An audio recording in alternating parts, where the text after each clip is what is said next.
Robert, your videos are always good for the singles. Have you got a lot to do with them, or do you just let someone else direct? Well, with the Burning Down One Side and In the Mood, I think I was probably more involved because I wanted to, Burning Down One Side being the first one that I did, I wanted it to be a bit tongue-in-cheek. Right. Because you either make an state-of-the-art video, and I hate that term, you know, or you make it a little tongue-in-cheek.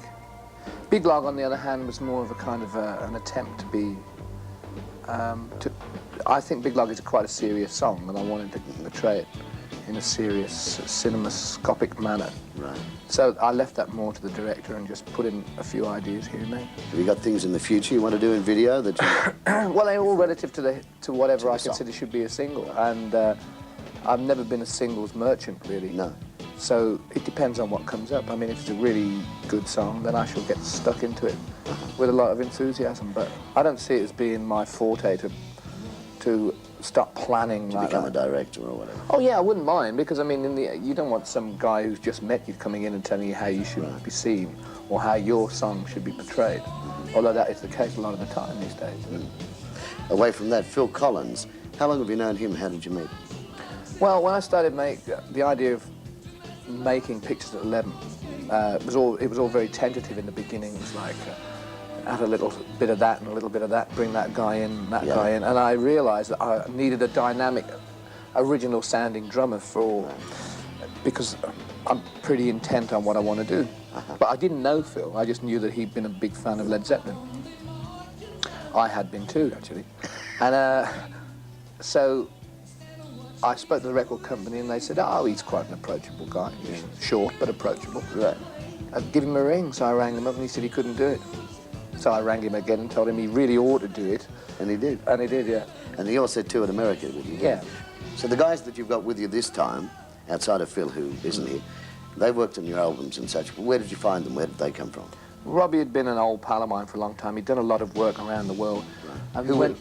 And he'd worked with Bronco, which was quite a successful group, Silverhead, which was a kind of Californian glam rock group, who were quite good, actually. They had a good singer.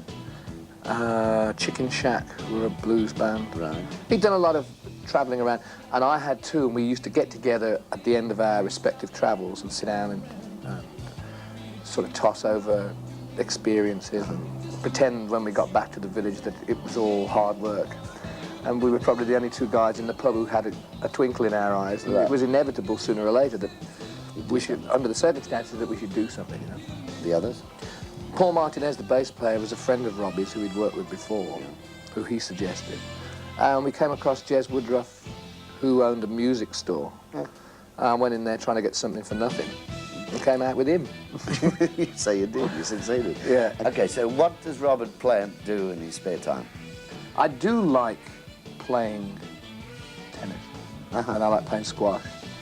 And I'm not very good at either, but I do enjoy it. And I guess really, I mean, this situation that we're in is not really, it's not a particularly natural one. No. And when I go on stage, it's not particularly natural when a girl jumps up and rips your shirt off, you know? Right, and, which happened the other night. Yeah, and those sort of things. So I guess at the end of the day, it's good to have some physical release. And do something. Have you and as I'm on any... a vow of celibacy, the only physical release that I can have is playing tennis. So nice to meet you. Yeah, it's nice to be here. Have you played any well-known tennis players?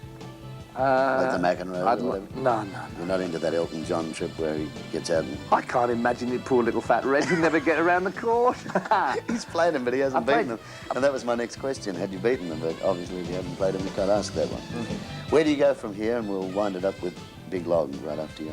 Well, obviously, if you're in Australia and you go to New Zealand, inevitably you go to Japan. Right. So I go to Japan and Hong Kong, and then I'm going to Kathmandu. Huh? Yeah, there's a bit of old hippie in everybody, and I haven't been there, and I'd like to go. How long there. will you spend up there? I don't know. I really don't know. It's open-ended. Then I want to go to Cairo, and I've got a great fascination for Arab music.